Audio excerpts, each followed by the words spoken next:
ఓం శాంతి. నమస్తే. మన భోజనం యొక్క క్వాలిటీ అనేటువంటిది దానిపైన మన శరీరము మరియు దానికంటే ఎక్కువగా మన మనస్సు అనేటువంటిది ఆధారపడి ఉంటుంది. అవునా? ఎలాంటి భోజనం చేస్తామో అలాగే తయారవుతాము. అంటే ఎలాంటి భోజనం చేస్తామో అలాంటి మనస్సు తయారవుతుంది. ఎలాంటి మనస్సో అలాంటి దేహము, అలాంటి కర్మలు కూడా ఉంటాయి. కాబట్టి భోజనం విషయంలో చాలా ఎక్కువ జాగ్రత్త అనేటువంటిది అవసరము. మన యొక్క ఏ ధర్మంలో కూడా చూసుకున్నట్లయితే, ముఖ్యంగా భగవద్గీతలో కూడా చూసినట్లయితే 3 రకాల భోజనాల మహిమ అనేటువంటిది ఉంది. అవేంటి అంటే సాత్వికము, రాజసికము, తామసికము. సో సాత్వికం అంటే ఏంటి? సాత్వికము అని అంటే సత్వప్రధానమైన స్థితిలో ఉండేవి. అంటే ఏవైతే ప్రకృతి ఎలాగైతే ఇస్తుందో, ప్రకృతి ఏ విధంగా ఇస్తుందో వాటిని అలాగే స్వీకరించటము. అంటే ఇప్పుడు పళ్ళు ఉన్నాయి, లేదు కూరగాయలు ఉన్నాయి.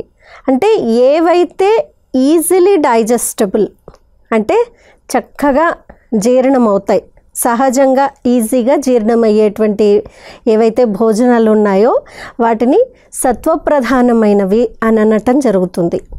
మరి ఇక్కడ భగవంతుడు మనకి ఇంకొక విషయాన్ని దాంట్లో యాడ్ చేయడం జరిగింది.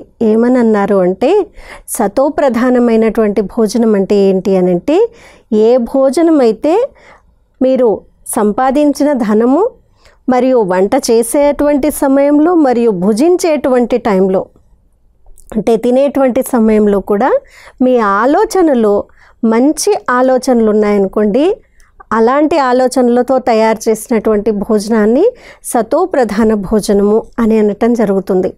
ఈ సతోప్రధానమైనటువంటి భోజనము ఈజీలీ డైజెస్టబుల్, చాలా ఎక్కువ సమయము పట్టదు.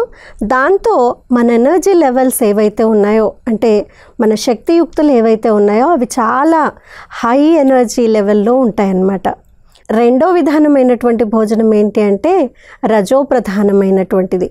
రజోప్రధానము అని అంటే రజస్సు అని అంటే ఎక్కడైతే మసాలాలు, లేదు ఎక్కువ కారాలు, లేదు ఎక్కువ వేయించినటువంటి వేపుళ్ళు, ఆయిల్స్ ఎక్కువ, ఘీ ఎక్కువ యూస్ చేసినటువంటివి, అంటే ఏదైతే సమయం ఎక్కువగా పడుతుంది దాన్ని డైజెస్ట్ చేయడానికి, సమయం ఎక్కువగా పడుతుంది మరియు అది శరీరంలో ఉన్నంతసేపు, అరిగేంతసేపు దాని యొక్క ప్రభావం అనేటువంటిది మనసు పైన ఉంటుంది.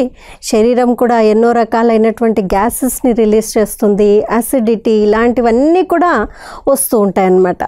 అది రజోప్రధానమైనటువంటి భోజనము. దీంతో మన శక్తి అనేటువంటిది కొంచెం తక్కువగా అనిపిస్తుంది అన్నమాట. ఏమవుతుందండి, చాలాసార్లు భోజనం చేసిన తర్వాత కొద్దిసేపు పడుకుంటే బాగుండు అని అనిపిస్తుంది. అంటే భోజనం చేసిన తర్వాత మన ఎనర్జీ ఏదైతే ఉందో, ఎనర్జీ అంతా ఆ భోజనాన్ని జీర్ణింప చేయడానికే ఉపయోగపడుతూ ఉంది. ఇంకా బుర్ర సరిగ్గా పనిచేయదు, అప్పుడు పడుకోవాలి అని అనిపిస్తుంది అన్నమాట. సో అది రజోప్రధానమైనటువంటి భోజనము. మూడో రకాలైనటువంటి భోజనం ఏంటి అంటే తామసిక ఆహారము. తమస్సు అని అంటే ఇనర్షియా, అంటే చాలా ఎక్కువ నిద్రను తెప్పించేటువంటిది. దీంట్లో మనం రకరకాలుగా చెప్పొచ్చు అని అంటే నాన్ వెజిటేరియన్ ఫుడ్ ఉంది, లేదు ఏ ఫుడ్ అయితే 48 అవర్స్ వరకు, లేదు 36 అవర్స్ వరకు బాడీలో ఉంటుంది, అంత త్వరగా డైజెస్ట్ అవ్వదు, మరియు దాంతో నెక్స్ట్ ప్రాసెస్ ఏదైతే ఉందో అది కూడా జరగదు. ఇంకా శరీరంలో ఆ భోజనం ఉన్నంత లోపలే మళ్ళీ మనం రకరకాలుగా మళ్ళీ తింటూ ఉన్నాం. 24 అవర్స్ 36 అవర్స్లో, ఒకరోజు 1.5 రోజులో ఇంకెన్నో మీల్స్ మనం చేస్తూ దాన్ని వేస్తూ ఉన్నాము. దీంతో ఏమవుతుంది అంటే లోపల భోజనం అనేటువంటిది కుళ్ళిపోతుందన్నమాట. కుళ్ళిపోయిన తర్వాత దాంతో రిలీజ్ అయ్యేటువంటి ఏదైతే గ్యాసెస్ ఉన్నాయో, లేదు ఫ్లూయిడ్స్ ఏవైతే ఉన్నాయో వాటితో ఇనర్షియా, అంటే బుర్ర పనిచేయదు, లేదు స్ట్రెస్ అనేటువంటిది ఎక్కువైపోతుంది, టెన్షన్ ఎక్కువైపోతుంది, సరిగ్గా పర్ఫార్మెన్స్ చేయలేకపోతున్నాను. ఇలాంటి భోజనం తామసిక భోజనము. మరి మీరు ఏ భోజనాన్ని స్వీకరిస్తున్నారు? నేను ఇక్కడ సాత్వికమైనటువంటి భోజనము అని అంటే కేవలం మీరు పళ్ళు పలహారాలే తీసుకోమని చెప్పట్లేదు. కానీ ఏ భోజనం అయితే చాలా మంచి ఆలోచనలతో తయారు చేయబడి ఉందో, మంచి ఆలోచనలతో తినబడిందో తినేటువంటి సమయంలో, అలాంటి భోజనం చేసినట్లయితే మీ మనస్సు, మీ శరీరం కూడా చాలా చక్కగా, యాక్టివ్గా, అలర్ట్గా మరియు పాజిటివ్గా ఉండటానికి దోహదపడుతుంది. Choose your own food. Thank you. ఓం శాంతి.